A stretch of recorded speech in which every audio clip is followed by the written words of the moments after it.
So if we want to start filling some of these cells with sounds that are already loaded in Logic, then all you got to do is just click on the cell that you want to load. So if we start with the kick here, and then it automatically highlights all the kicks found in our library here.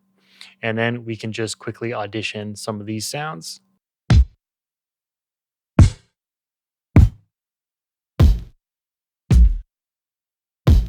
And then when you find one you like, you can move on to the next. So say if we went to the snare, hit the plus button there, then it loads in all our snares and we can do the same process there.